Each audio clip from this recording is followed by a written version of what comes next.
Hello guys, in this video I will show you how to delete all birthday wishes on Facebook timeline. First of all, open the Facebook application. On the home screen, tap on hamburger icon at the top right side.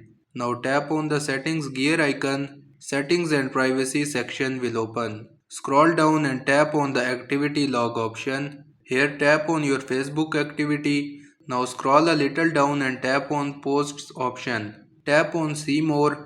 Select the option Other people's post to your feed.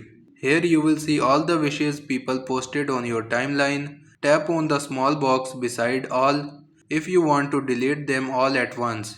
Otherwise, select the one you want to delete and tap on the remove option at the bottom. Tap again on remove. Now here you have to enter your Facebook account password for confirmation. Then tap on submit and it will be removed from your timeline. Next, if you want to remove your posts and wishes from others' timeline, then go back and select the option Your posts on other timeline. If you want to delete all the wishes or posts at once, then select all.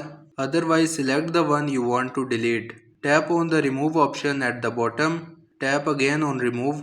Now enter your Facebook password here and tap on submit. Then it will be removed from the timeline. This is how you can delete all birthday wishes on Facebook timeline.